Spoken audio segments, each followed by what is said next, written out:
کسی کا حق نہ کھائیے. میں نے پہلے کہا تھا جائز کھائیے.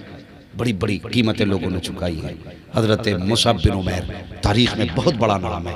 چھوٹے سے تھے, 2 بھائی تھے اور یتیم تھے, باپ کا انتقال ہو گیا تھا, لیکن اتنی بڑی ماں کے بیٹے تھے نا کہ جس گلی سے گزر جاتے تھے اس گلی کو سونگ کے لوگ بتاتے تھے کہ یہاں سے مصعب بن عمیر گزر کے گیا.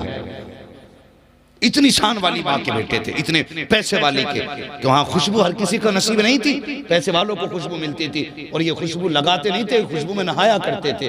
اتنی دولت والی ماں کے بیٹے, لیکن ایک دن عشق حضور سے ہو گیا. جب حضور سے عشق ہوا نا تو بیٹھے ہوئے بات چل رہی تھی, تو بھائی کے سامنے بات آ گئی. تو اس نے کہا نہیں تو یہ نہ کر, ان سے پیار نہ کر. مصعب بن عمیر کہنے لگے کیا کروں, میں تو دل ہی انہیں دے بیٹھا. اچھا, دونوں میں اس نے کہا سن, اگر تو پیار کرے گا نا تو تیری جائیداد کا حصہ تجھے نہیں ملے گا, انہیں چھوڑ دے, ورنہ میں تیرے حصے کی بھی خود لے لوں گا زمین. مصعب بن عمیر مسکرا کے بچپن میں کہنے لگے بھائی اگر یہ بات ہے تو کہنے لگے سن, تو میرے نبی کا کلمہ پڑھ لے, اپنے حصے کی میں تجھے خود ہی دے دوں گا. سبحان اللہ, سبحان اللہ. اپنے حصے کی میں تجھے دے دوں گا. دونوں بھائیوں میں آپس میں تو میں چل رہی تھی. اتنے میں ماں آ گئی. مصعب بن عمیر چھوٹے تھے, سوچنے لگے ماں تو مجھ سے پیار کرتی ہے نا, پھر میری کہے گی ماں بات. تو باتیں ہونے لگی. ماں نے کہا بات کیا ہے؟ کہا ماں یہ بات ہے. ماں نے پھر پیار نہیں دیکھا. ماں کہنے لگی نہیں, اگر تو اس سے پیار کرے گا جو جادوگر ہے, اس کے بہکامے میں آئے گا, جو لوگوں کو جادو سے اپنا بنا رہا ہے, تو پھر جو بیٹا اس نے کہا وہی سچ ہے, تجھے کچھ نہیں ملے گا. کہنے لگا ماں پھر جا, دولت بھی میں نے چھوڑ دی. ماں نے کہا نہیں, پھر اب تو کپڑے بھی اتار دے. جب ماں نے کپڑے اتروائے, مصعب بن عمیر نے اپنی بہن کی طرف دیکھا. کہنے لگے بہن کوئی ٹاٹ ہو تو وہی لا کے دے دے جس سے میں ستر چھپا سکوں. اللہ اکبر, بہن ہوتی ہے. اس نے وہ جس کے اندر سامان رکھا جاتا تھا باندھ کے, ایسا ٹاٹ لا کے دیا کرتے. مصعب بن عمیر نے وہ لپیٹا اور لپیٹ کے سیدھا رخ کیا, حضور کی خدمت میں گئے اور پوری زندگی پھر حضور کے ساتھ گزاری. اتنی بڑی شان والی ماں کا بیٹا, جانتے ہو اتنی دولت والی ماں کا بیٹا, جب آپ احد میں شہید ہوئے تھے تو اس وقت بھی آپ کے بدن پہ کئی بند لگے تھے کپڑوں میں, اور اس غربت کے عالم میں آپ نے وصال فرمایا. لیکن خدا کی قسم حضور کی بارگاہ میں دولت نہیں دیکھی جاتی, دل دیکھا جاتا ہے, دل دیکھا جاتا ہے. جب مصعب بن عمیر جنگ احد میں شہید ہوئے, اس وقت آپ کے ہاتھ میں جھنڈا تھا. ایک ظالم نے آپ کا بازو کاٹا نا, تو آپ نے دوسرے ہاتھ میں جھنڈا پکڑا. پھر جب دوسرا بازو کاٹا, دانتوں تلے آپ نے دبا دیا. مورخین لکھتے ہیں جب آپ شہید ہوئے تھے, اس حال میں شہید ہوئے تھے کہ وہ جھنڈا مصعب بن عمیر کے دانتوں کے تلے اس وقت بھی دبا ہوا موجود تھا. یہ قربانیاں تھی. اور اللہ اکبر, پھر اسلام نے غربت کے دور میں بھی کبھی جھکنا نہیں سیکھا, اور اسلام کے لیے زمین تنگ نہیں ہوئی غربت کے دور میں بھی. آج دولت ہوتے ہوئے لوگ اسلام کو دبانے کی کوشش کر رہے ہیں. ہماری ذمہ داری ہے ہم آگے بڑھیں. اللہ نے دولت دی ہے نا, پھر اللہ سے تجارت کریں. ہاں, ہم ایک نعرہ شریف کا بڑا پیارا نعرہ ہے, آدھی روٹی کھائیں گے بچوں کو پڑھائیں گے. آدھی روٹی کھائیے بچوں کو پڑھائیے. میں ان باپوں سے گزارش کروں گا جو 10 سال کے بچوں سے مزدوریاں کروا کے 200 روپے کھا کے یہ سوچتے ہیں کہ ہم امیر ہو جائیں گے. نہ, ان کے مستقبل کو اتنا سستا نہ سمجھو. 200 روپے میں نہ بیچو, 200 روپے میں نہ بیچو.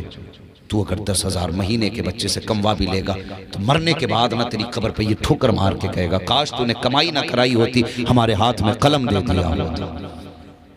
آپ لائق باپ بنیے. صرف اولاد کی ذمہ داری نہیں ابا کی جوتیاں اٹھائے, ابا کی بھی ذمہ داری ہے کہ اولاد کو کسی لائق بنائے. ہاں, ابا ایسی روایت سناتا جس میں ابا سر پہ ہی چڑھ جا, تو چڑھا دیا ابا سر پہ, اب وہ گلا کاٹ رہا ہے, چھری لیے بیٹھا ابا بھی. او بھائی, او ابا تجھ سے بھی حساب ہوگا, صرف بیٹے سے نہیں, تجھ سے بھی حساب ہوگا. تو نے کہاں بچوں کے ساتھ انصاف کیا. خدا رہا مہربانی کریں, آپ اپنی ذمہ داری نبھائیں, خود مزدوری کر لیں لیکن بچوں کو پڑھائیں. قومیں وہی کامیاب ہوتی ہیں جن کے ہاتھوں میں قلم ہوتا ہے. کبھی پتھروں سے کوئی کامیاب نہیں ہوا, ہاتھ میں بندوقیں اور لاٹھی لینے سے کامیاب نہیں ہوا. آج جو تم دیکھ رہے ہو نا دنیا میں ماحول, جو یہ لاٹھی بندوقیں لے کے کھڑے, ایک دن یہ خون کے آنسو روئیں گے اور انشاءاللہ ہماری قوم سب سے آگے نظر آئے گی. لیکن شرط ہے ہمیں پڑھنا ہوگا. جو پیسے تماشے کبڈی قوالیوں پہ لٹاتے ہو, وہ پیسے ہمیں تعلیم پہ لگانا. بولو انشاءاللہ, بچوں کی تعلیم پہ وہ پیسہ لگائیے. اگر تمہارے گاؤں میں کوئی ہونہار طالب علم بچہ ہے, اس کے پاس پیسہ نہیں ہے, تو گاؤں والے چندہ کر کے اسے آگے پڑھائیں, اس کے مستقبل کو چمکائیں. اگر اس گاؤں کا ایک بندہ قلم والا ہو گیا نا, کم سے کم گاؤں کی تو حفاظت کر سکے گا وہ. ہر گاؤں میں ایک قلم والا ہو تو گاؤں کی حفاظت ہوگی، اور جب ہر گھر میں قلم والا ہوگا خدا کی قسم پوری قوم کی حفاظت ہو جائے گی۔ ضروری ہے قلم ہاتھ میں لیں، آگے بڑھیں۔ یہ مدارس ہمارے ہمیں آگے بڑھانے کی تلقین دیتے ہیں۔ اور سنیں، یہ مت سمجھنا مدرسے والے امامتوں تک رہتے ہیں۔ پوچھو مفتی صاحب قبلہ سے، مولانا حسن عالم صاحب قبلہ سے، ان سے پوچھئے ہمارے کتنے ساتھی کچھ یونیورسٹیز کے اندر جو ہیں پروفیسر بنے ہوئے آج لیکچر آ رہے ہیں، پڑھا رہے ہیں وہ۔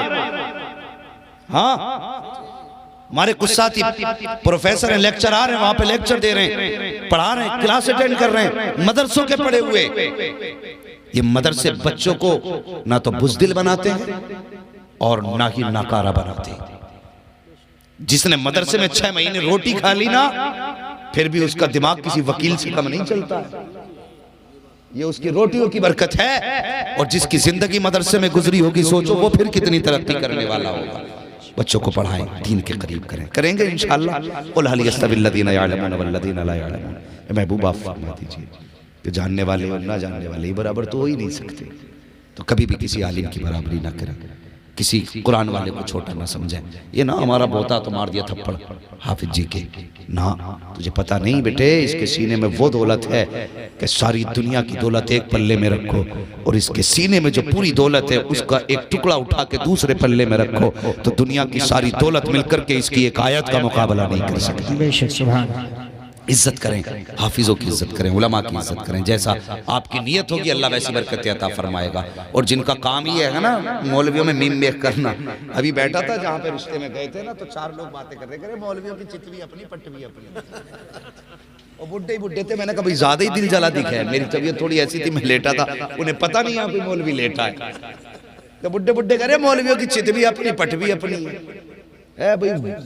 تو وہ کہہ رہا ہاں صحیح کہی، بولے ایک بات میں بتاؤں، تو وہ بتا رہا کہہ رہا بارش ہونے لگی جلسے میں تو مولانا کہنے لگے کہاں جا رہے ہو اللہ کی رحمت چھوڑ کے، یہ رحمت ہے اللہ کی، کہ مزدور تھا بیٹھ گیا، کہنے لگا ایک دن بارش ہوئی مولانا تیز جال لگے اٹھ کے، اسی مزدور نے کہہ دیا تم کہاں جا رہے ہو رحمت چھوڑ کے، تو کہنے لگے میں اس لیے جا رہا ہوں نادان دیکھتا نہیں اللہ کی رحمت میرے پیروں پہ گر رہی ہے، تو کہنے لگا مولویوں کی چت بھی اپنی پٹ بھی اپنی۔ نہیں بھائی سنیں، کبھی کسی ایک شخص کو لے کر کے پوری جماعت کو گالی نہ دیں، اور کبھی خیال بھی مت کرنا ہے، سوچنا بھی مت۔ میں نے ان کی نسلیں تباہ دیکھی ہیں جس نے علم اور علماء کی مخالفت کی۔ اگر چاہتے ہو دنیا اور آخرت بہتر ہو تو قرآن والوں سے پیار کرو، علم والوں سے پیار کرو، خدا کی قسم دنیا بھی بہتر ہوگی، آخرت بھی بہتر ہو جائے گی۔ ہاں ورنہ اگر جاہلوں کی بات کی جائے تو لو ابھی 3 دن پہلے کی بات ہے، ابھی 3 دن نہیں ہوئے، میرے موبائل میں ریکارڈنگ موجود ہے۔ ایک سوال آیا قاری صاحب یہ جرم کوئی پڑھا لکھا کر ہی نہیں سکتا جتنا بڑا جرم اس نے کیا۔ سوال کیا حضرت ایک باپ نے اپنی بیٹی سے زنا کیا، اس سے بیٹی پیدا ہوئی اور وہ آج بھی بیٹی کے ساتھ گھر میں رہ رہا ہے، اور جو اس سے تعلق رکھ کے بتائیے اس کا کیا حکم ہے؟ یہ حالات ہو گئے ہمارے، شرم و حیا ختم ہو گئی۔ اگر ایک شخص کو اٹھا کے سب کو یہ کہہ دیا جائے تو بتاؤ پھر آپ کو تکلیف ہوگی کہ نہیں؟ ہر آدمی کہہ دے گا مولانا غلط ہے، کسی ایک کی وجہ سب کو برا نہیں کہا جا سکتا۔ وہ بھائی گھر میں دینی ماحول لائیے، دین سے جڑیے، علماء سے پیار کیجئے۔ اللہ تعالی ہم سب کو علم اور علماء سے پیار کرنے کی توفیق عطا فرمائے۔ اور ایک بات بتا دوں، ایک بات آپ کو بتا دوں، غور سے سننا پیارے، وہ بات یہ ہے کہ جس کے گھر میں برکت نہ ہو وہ قرآن والوں کو کھانا کھلانا شروع کر دے، اللہ تعالیٰ اس کے قدم کی برکت سے اس کے گھر میں برکتیں عطا فرما دیتا ہے۔ یہ بڑا آسان طریقہ امیر بننے کا بھی اور عزت سے کھانے کا بھی۔ اور یہ میرے حضور کی کرم کی بات ہے، جب حضور کو چچا لے کے گئے تھے نا گود میں اٹھا کے، اللہ اکبر کھانے کے لیے بیٹھے تھے، کھانے کے لیے بیٹھے تو باقی بچے آ گئے، تو بچوں نے آ کے کہا تھا ابا جی ایسا کریں نا ہمیں کھانا کھلا دیں، تو کہنے لگے نہیں پہلے میرا بھتیجا کھائے گا اس کے بعد تم کھاؤ گے۔ یہی چلتا رہا کہ ایک دن بچوں نے کہہ دیا ابا اس میں راز کیا ہے کہ ہم بعد میں کھاتے ہیں وہ پہلے کھاتا ہے؟ تو کہتے ہیں بیٹے سچ یہ ہے کہ جب وہ کھا لیتے ہیں تب ہمارے حصے کی اللہ برکت عطا فرماتا ہے۔ تو یہ حضور کی نسبتوں کی برکت ہے، جس گھر میں قرآن والے کھاتے اللہ اس گھر میں برکت عطا فرماتا ہے۔ تو قرآن والوں سے پیار کریں گے انشاءاللہ۔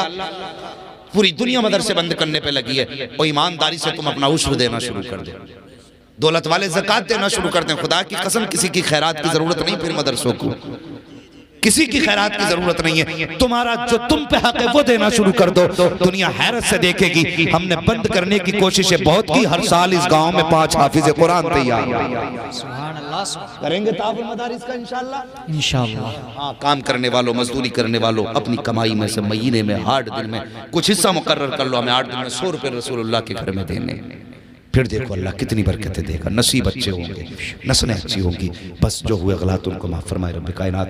زندگی نے دیا ساتھ، پھر ہوگی ملاقات، چمن رہا پھول کھلیں گے، زندگی رہی پھر ملیں گے، مسافر ہیں ہم بھی، مسافر ہو تم بھی، کسی موڑ پر پھر ملاقات ہوگی۔ سارے لوگ کلمہ شریف پڑھ لیجئے، لا الہ،